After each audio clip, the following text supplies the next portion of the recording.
You're listening to the Cyberwire Network, powered by N2K.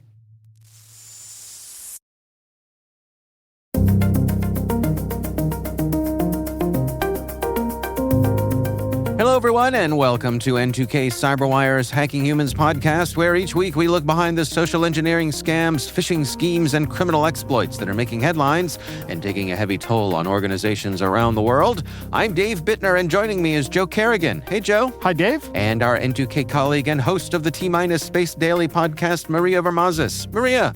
Hi, Dave, and hi, Joe. We've got some good stories to share this week. Why don't we jump right in here? I'm going to lead things off for us with a question for both of you. Okay. Mm-hmm. Have either of you ever done any modeling? Yes.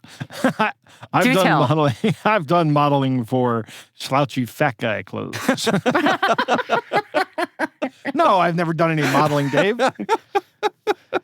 So Costco's got your number. Is that my understanding?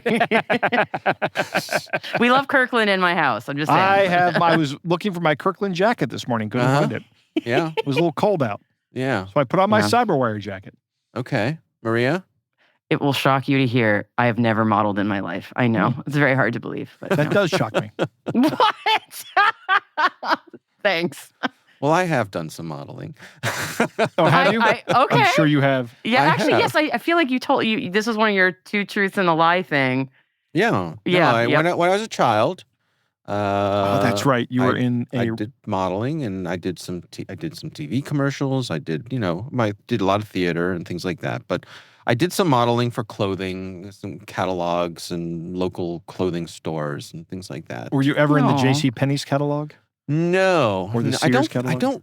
think so. I don't think I was. The big but show, as they call it? It's hard to remember. And back then, it was a lot harder to gather things up that you did because, they didn't.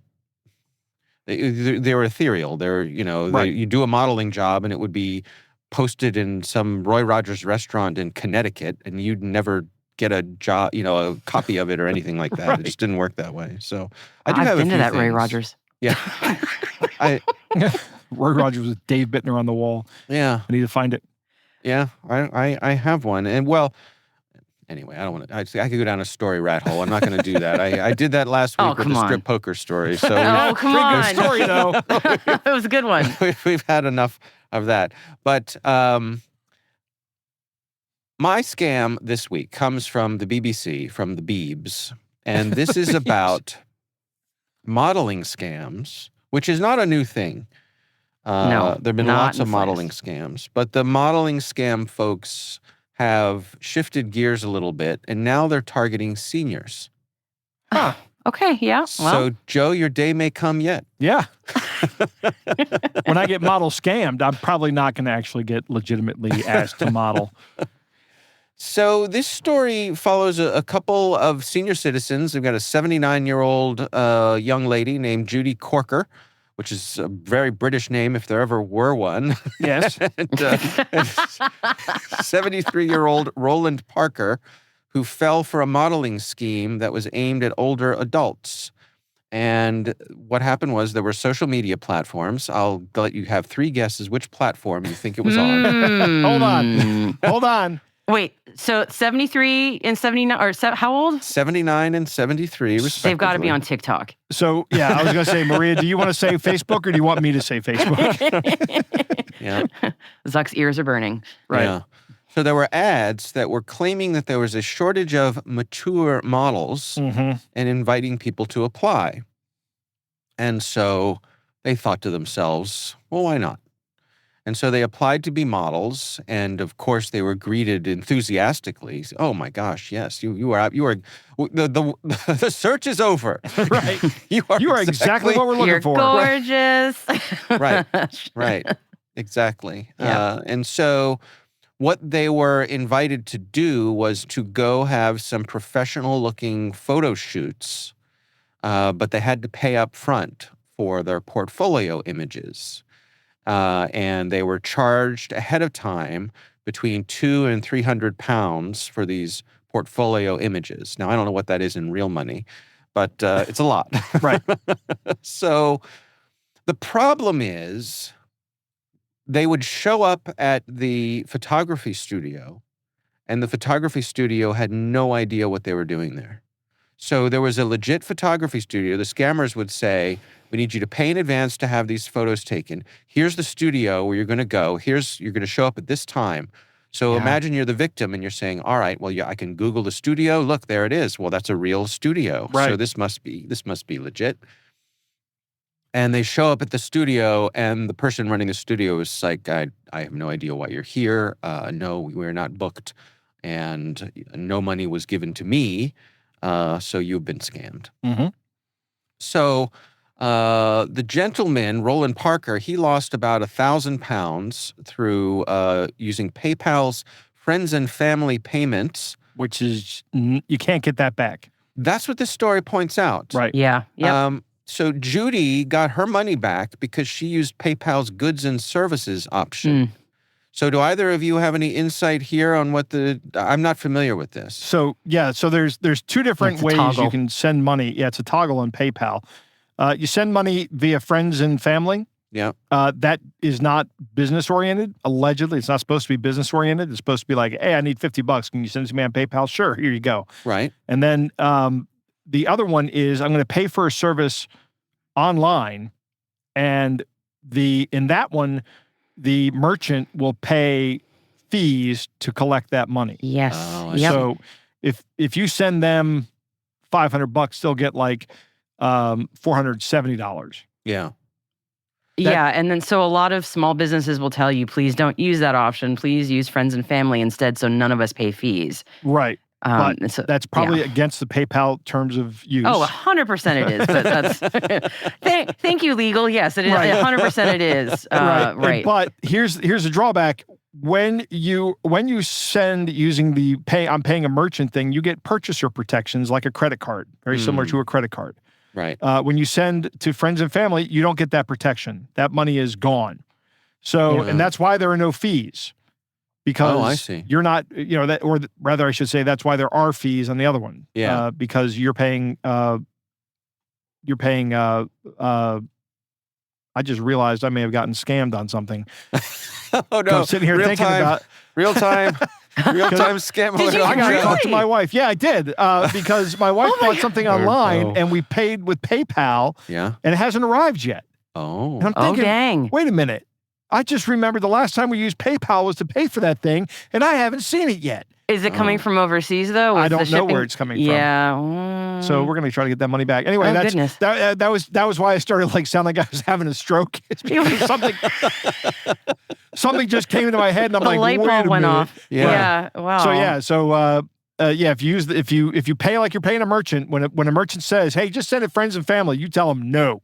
No, I'm sending it with the merchant thing because I want my protections. Okay. Yeah. So that Well- could be a red flag if a Right. merchant asks you to use the friends and family payment. Yeah. Absolutely. It's your A risk, lot of them not do. theirs. Correct. Yeah. A lot of them do. Interesting. Mm. So they have a couple of tips here to help protect yourself. I think these are pretty straightforward. They say never pay up front for work. Verify the agencies. Use secure payment methods. Avoid rushed decisions. Mhm. And report fraud if it does happen to you. They say Yeah. report it to Action Fraud, which is the UK's fraud reporting tool. Right. We Right. would say report it to Good luck. IC3. Yeah. Report it to Yeah. This scam has existed. I remember when I in the 90s, when I turned 16, my friends and I all around the same age were basically joking that we would all get this postcard in the mail. And this is real. Like as soon as you hit 16 years old as a girl, you would get this postcard saying, you want to be a model? And it was the same idea. Your parents would pay up front. And of course, it was a guarantee. You'd totally get picked up by Ford or some major agency. It was always a scam. So my friends and I would look forward to who would get the scam postcard next. This is the 90s we knew about. Right. Yeah. Yeah. So it's I would have told my daughter, this doesn't say, do you want to be a model? This says, do you want to get kidnapped and sent overseas and never heard from again? That's Aw. what it sounds like to me. Well, it was just a scam. That version of the scam that my friends and I all would receive was you're paying somebody to take your picture for an exorbitant amount of money. You're never going to become a model for every reason you can imagine. It Right. was just a ripoff, but people always did fall for it. That's why you got the postcards. Yeah. Yeah, of Because course. it They works. had marketing budget. Right. It wasn't cheap. Yeah. Yeah. I'm amazed this scam is still around, to be honest, but I guess it works. Yeah. One time. Oh no, Dave's got Here's the story. Here it is. This is different. It's a different story, but it's a story of its time that is in retrospect horrible, but also hilarious. Those are my favorite. Hey, you know what, I'm in. Dave? Tragedy plus time equals comedy. There you go. So my mom gets a call from this producer who had hired me to do lots of things. And you have to remember that, and back then you had your landline telephone in the home, Mhm. and that was it, right? There was no texting. There were no mobile phones. So my mom gets a call from this producer who's just a piece of work. He's like, this guy is straight out of New York, Right. and he's like, listen, I got this job. You can almost think- see him Yeah. pumping right. his arms with the cigar in one hand, Right, exactly. Right. Balding, comb overs, listen, plaid jacket. yeah. He's like, look, I got this job I think young David would be perfect for. It's for muscular dystrophy. He, My mom is like, my son doesn't have, I know, but he can look sad. Here's what we do. We bring him in, we put him in the braces, we have the little crutches, he makes a sad face, everybody wins. Is that what he said? Yeah. My mom was like, okay. Okay. Yeah. My mom was like, okay. So, we get scheduled, everything. She's like, David, you can make a sad face, right? I'm like, of course. Yeah, look at this. So, yeah, here it is. Oh, look at that bottom lip. Because people with muscular dystrophy are always sad. Well, so there's that. Right. Yeah. Right. There's the complete drainage of joy Right. in any moment of their lives. So, like the day before this shoot is supposed to happen, we get a call from the producer like, look, who would have thought? They want an actual kid who has MS, or MD, MD, right. oh well, maybe next time. Sorry. So easy Jerry come, Lewis called, and he's Yeah. really upset. easy come, easy go. In retrospect, probably best that it did not happen. Absolutely. Dave, one thing that would not be good for you today is to have one of those pictures surface, Right. right? Yeah. Exactly. All right. That's my story this week. We will be right back after this message from our show sponsors.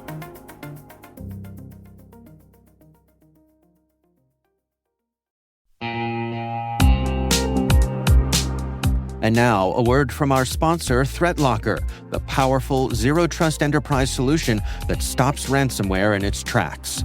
Allow Listing is a deny-by-default software that makes application control simple and fast.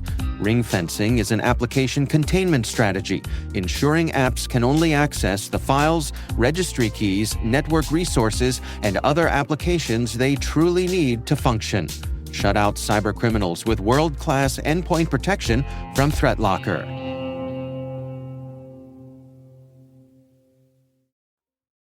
Joe, what do you got for us?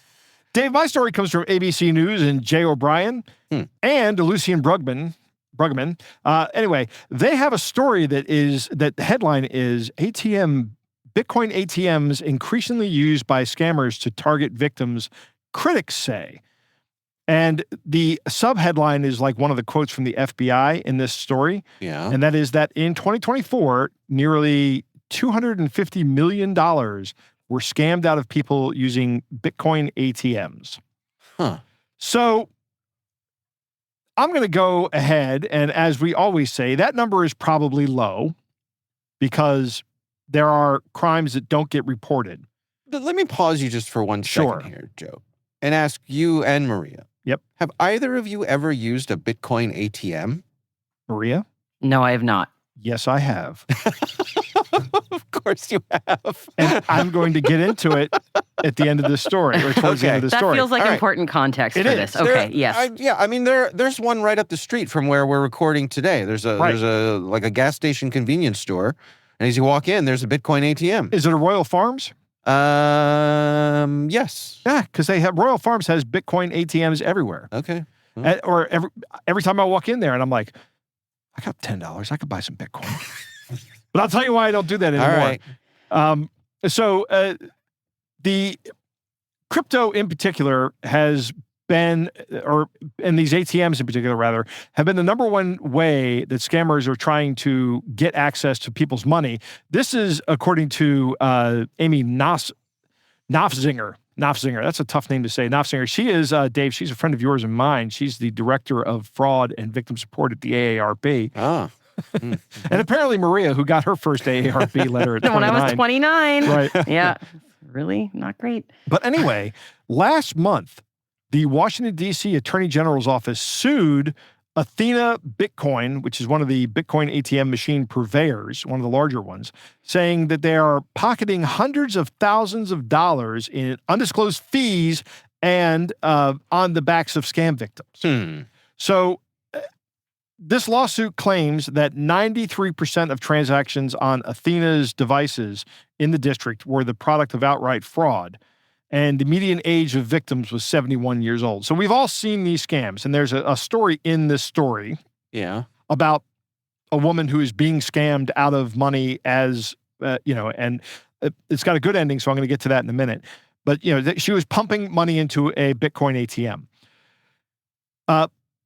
Brenna Bird is the attorney general in Iowa, and she filed a similar lawsuit earlier this year against two major players, Bitcoin Depot, which makes a lot of sense, right? Bitcoin Depot, you're going to piggyback off other, Dome Depot, Home Depot. Sure. And the other one is CoinFlip, which is a pretty good name, I would think, for a digital currency thing. Mm-hmm.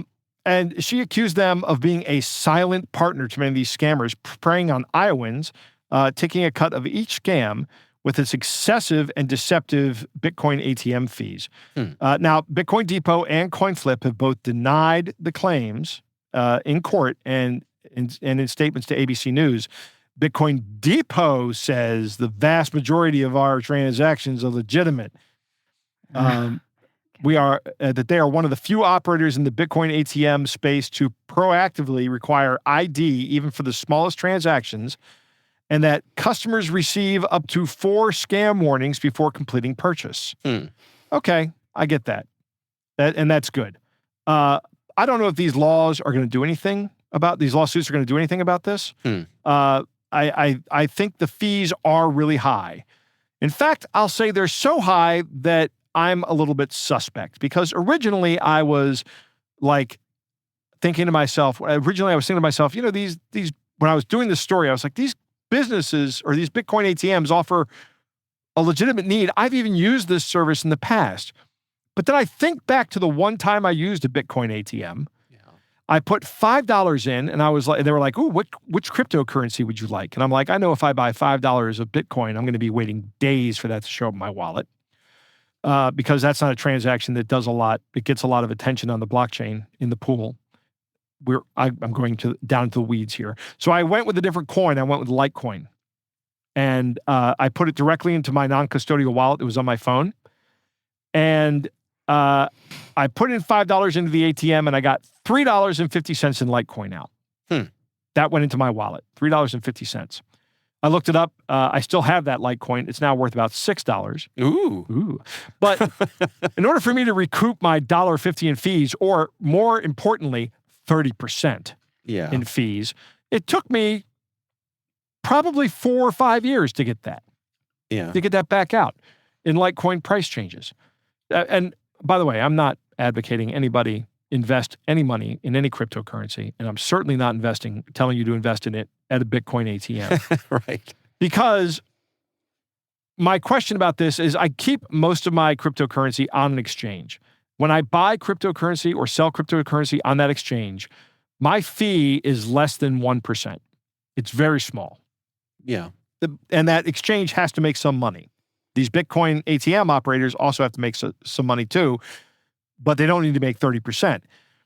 I could also, on the exchange, pay a flat fee and get free trades, which would be great if I was an active Bitcoin or cryptocurrency trader, which I'm not. I have some standing sell orders for when the cryptocurrency goes through the roof, and I cash out. But these high fees seem to me that there may be no legitimate business purpose behind these ATMs. So the model of somebody walking up, pumping $10 or $50 into a Bitcoin ATM so they can get $7 or what, $40 worth of Bitcoin or cryptocurrency, it doesn't seem like it works, because I could just as easily wire that money to that exchange, buy the cryptocurrency on the exchange, and for free transfer it to my non-custodial wallet and be walking around with it on my phone. Mm-hmm. It's entirely possible for me to do this at a much lower cost. These Bitcoin ATMs they're not completely anonymous. Which was it? BitDepot was saying, hey, we require a photo of the ID of the person using the ATM. And we also, when I used it, they required my phone number and had me enter a verification message sent to my phone number via text. So I had to cough up some personally identifiable information to use this thing. Right. So they're not anonymous. They're not offering an anonymity as a service. It seems to me like they're, and this is me and only me and my speculation, that the majority of the purpose of these things is helping people commit scams or helping people launder money. Like, I'm a drug dealer and I've got to get a bunch of money into the system. I'll just go pump this drug money into a Bitcoin ATM, and then I'll have a different problem, a different money laundering problem, but one that's much more manageable. Yeah. And I'm not walking around with a big stack of cash. I've got my money cryptographically secured, all the other things, and it only cost me 20 to 30%. So I'm not saying that these companies intentionally do this, but I'm saying that this is an artifact of this system that's set up. Mm-hmm. So this article also quotes a man named Adam Zarazinski, who is the CEO of Inca Digital, which is a cryptocurrency forensic firm. And he was asked, do you think these companies know that in large part their ATMs are being used for scams? And he said, they either know it or they're turning a blind eye. Yes. Yeah. So, I mean, if you're turning a blind eye to it, doesn't that mean you kind of know it? Well, yes. Right. So the story, the personal story in here is Fran Bates, who is, I think, 71, in June of 2024, was actively getting scammed out of money. She was in the process of feeding $23,000 into one of these machines because some scammer had called her and said that your bank is in the process of being virtually robbed. You need to get your money safe now. Go buy some Bitcoin and send it to me. I'll keep it safe. But somebody named Mindy Jordan, who was another customer at the gas station, noticed Ms. Bates shoving the money into the Bitcoin ATM and walked over and said, hey, what are you doing? And Ms. Jordan called the police. Now, why did Ms. Jordan know that this was a scam? Because she had also been victimized by something like this.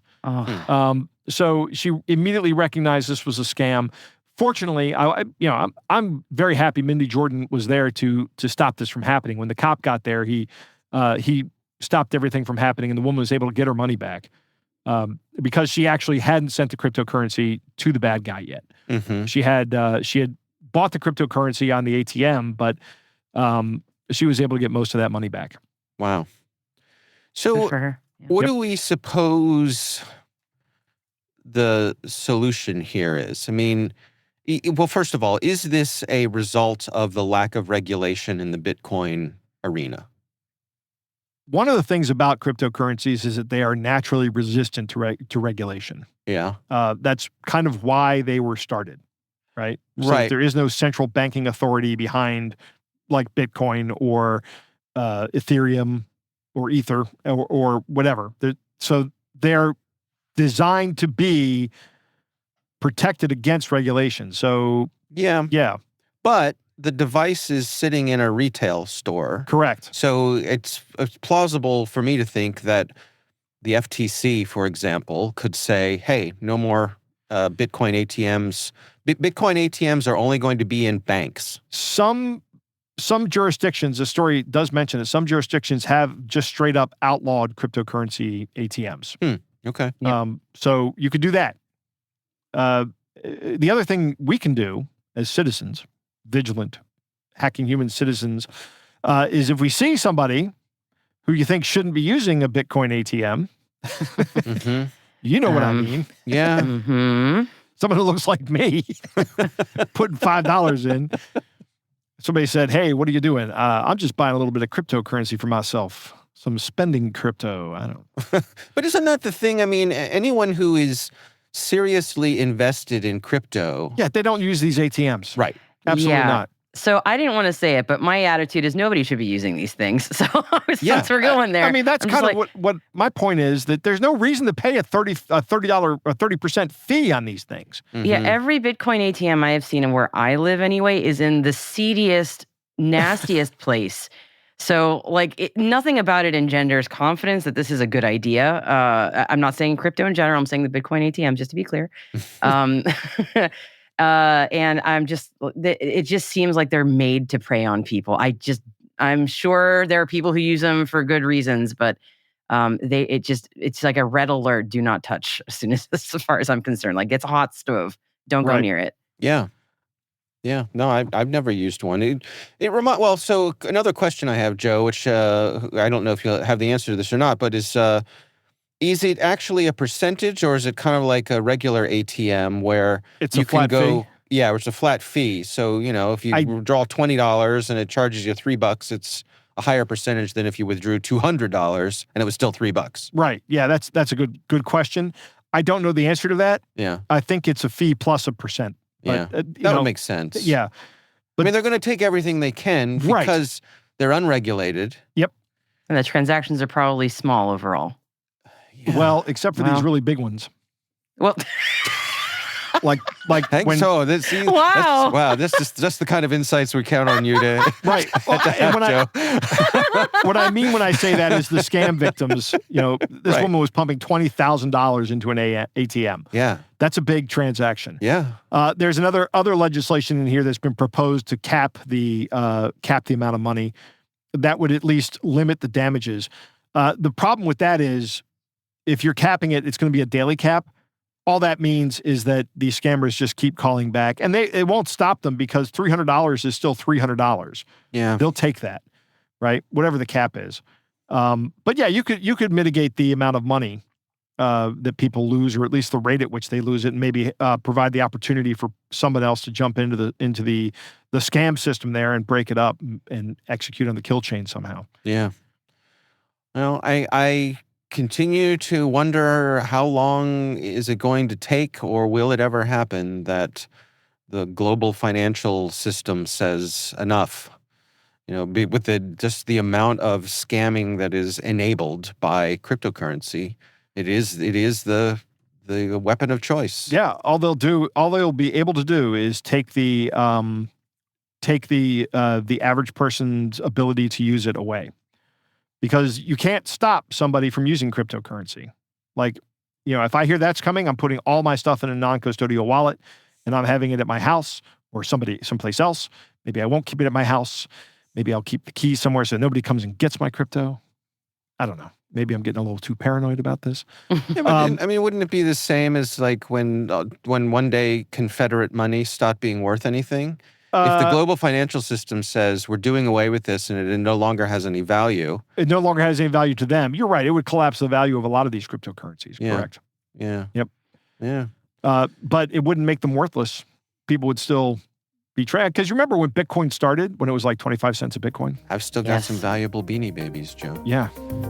I mean, there were no exchanges there.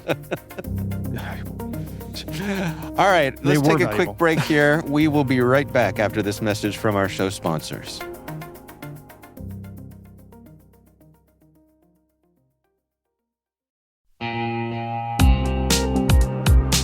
And now, back to our sponsor, ThreatLocker, the powerful zero-trust enterprise solution that stops ransomware in its tracks.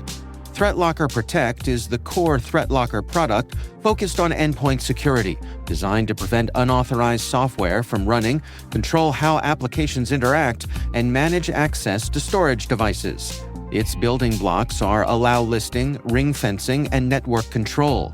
Allow listing is a deny-by-default software that makes application control simple and fast. Ring fencing is an application containment strategy, ensuring apps can only access the system resources they truly need to function. Network control locks down access by port, source IP, or dynamically with ACLs that automatically update as IP addresses change. Shut out cybercriminals with world-class endpoint protection from ThreatLocker. And we thank ThreatLocker for sponsoring Hacking Humans.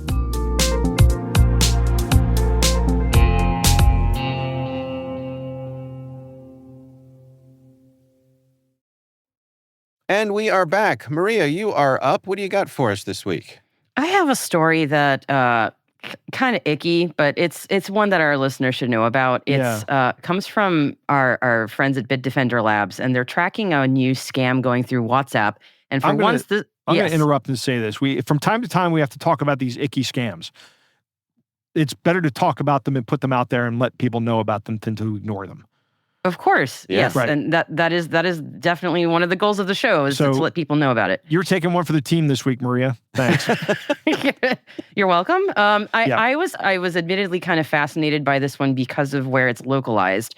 So for once, even though the three of us are based in the States, this is not a scam that is hitting the United States at large just yet, because it's a WhatsApp scam and it's not as used as widely here in the States. This is actually largely in Central and Eastern Europe right now.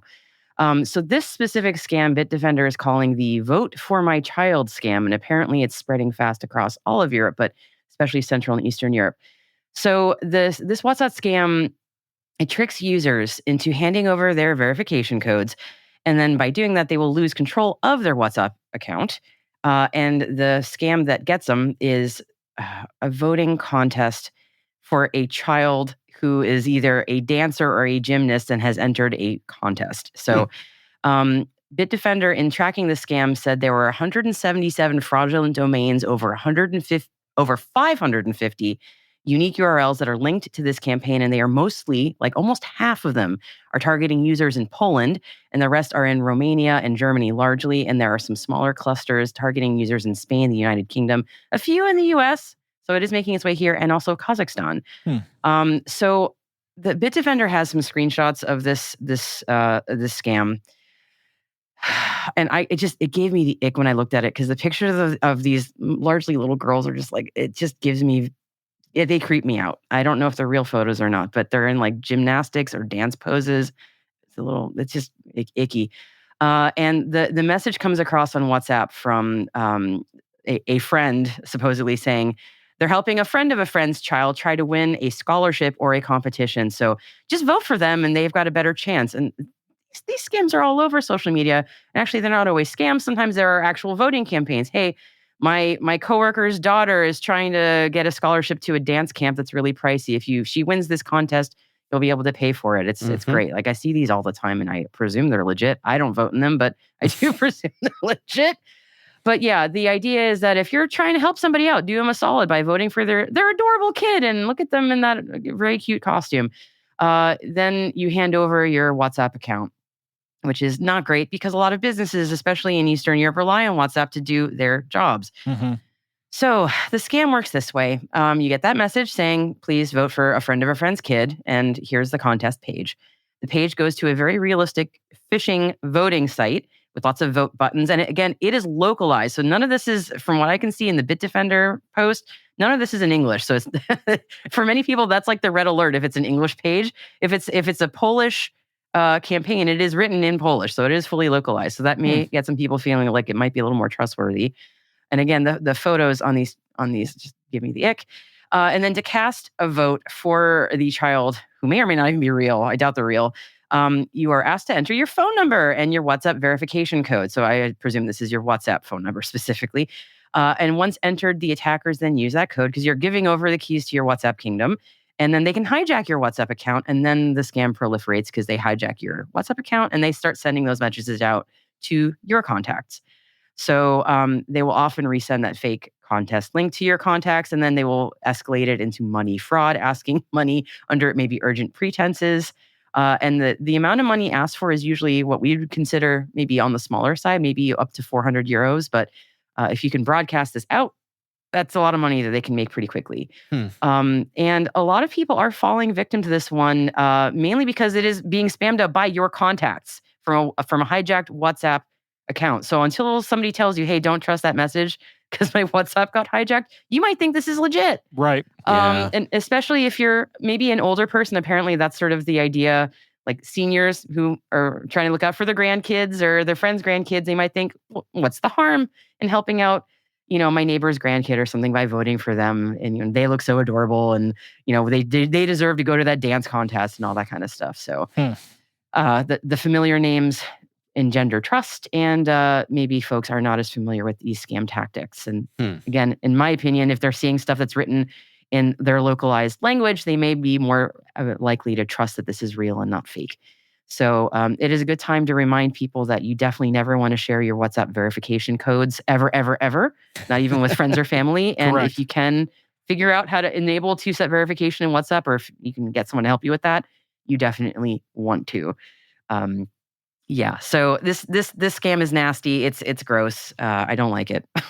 Yeah, I was looking at some of the pictures here, and you're right. Icky. They're just They are creepy. icky. They're icky. Yeah. I don't know how else to put that. Like it's icky. So and my thing with WhatsApp is in the States we don't tend to use it as much, so it's not really these kind of scams for us kind of go like, what's the big deal? But when you're in other parts of the world, that is the way of contacting people for business. Like you don't see phone numbers posted, you will see specifically, here's my WhatsApp contact info. And that stands in for what we would consider like a website or an email. People will say, just contact me through WhatsApp. So if you lose your access to that, it really is, it's pretty big deal. So what's the end game? They make money. they scam people. They take over accounts and by doing that, they then scam people out for money. They say, hey, maybe this kid specifically needs money to go to that camp. Can you send some? Okay. Or they now have that. Yeah. So once they get access to the account, right? Then they start begging, and that's what you're talking about, the small amounts. Yeah. The Bitdefender says it's only about 400 euros per request, which is. It can be a lot of money depending on where you're at, but a lot of times we think of tens of thousands of dollars on some of these scams, and 400 euros sounds like small potatoes. But if you're able to get a lot of people to donate 400 euros, that adds up fast. Yeah. You know what this reminds me of? That that grinds my gears. Is the scams that you'll see for pets that need to be adopted. Oh, yeah. Right? In other words, similar buttons that they're trying to push here. Oh, look how cute. Oh, I want to help. I want to be helpful. Everybody wants to be helpful. Right. And what bugs me about this is that I do love cute little animals, and I would love to help them.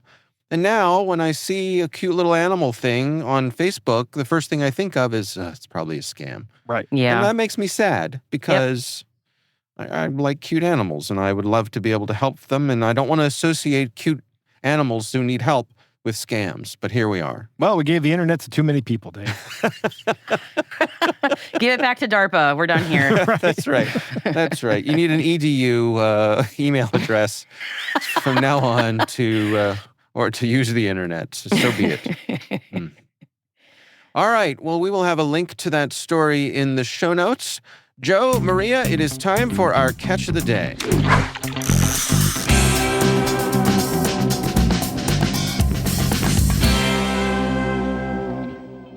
Dave, our catch of the day comes from the scam subreddit, and it comes from a very important person, a VIP, if you will, whose initials are B.O. Yeah. Yeah. Oh, this is from Barack Obama. Former President Barack Obama. Not body odor. Okay. Right.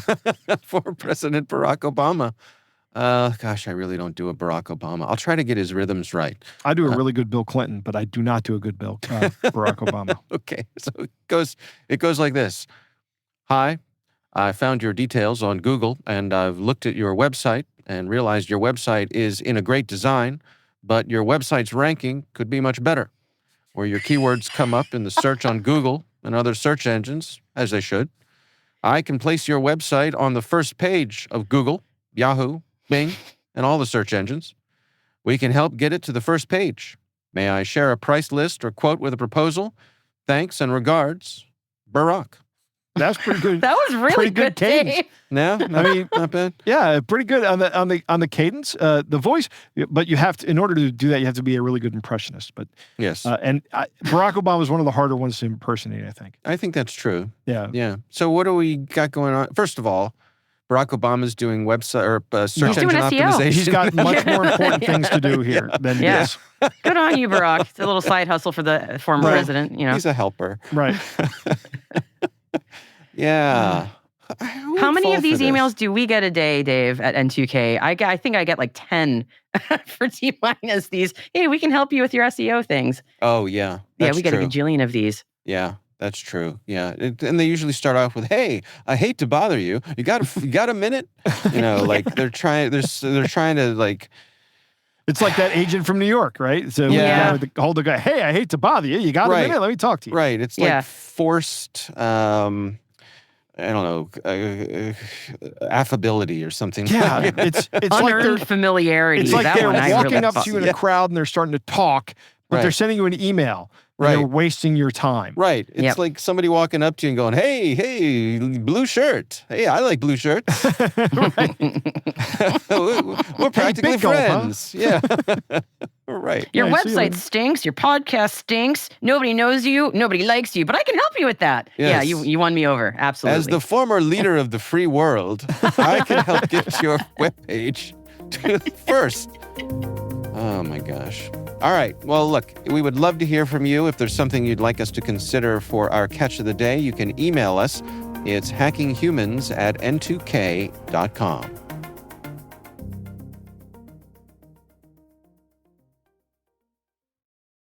Thank you to ThreatLocker, the powerful zero-trust enterprise solution that stops ransomware in its tracks, for sponsoring Hacking Humans. Visit threatlocker.com. And that is Hacking Humans, brought to you by N2K Cyberwire. We'd love to know what you think of this podcast. Your feedback ensures we deliver the insights that keep you a step ahead in the rapidly changing world of cybersecurity. If you like our show, please share a rating and review in your favorite podcast app. Please also fill out the survey in the show notes or send an email to hackinghumans@n2k.com. This episode is produced by Liz Stokes. Our executive producer is Jennifer Iben. We're mixed by Elliot Peltzman and Trey Hester. Peter Kilpie is our publisher. I'm Dave Bittner. I'm Joe Kerrigan. And I'm Maria Vermazis. Thanks for listening.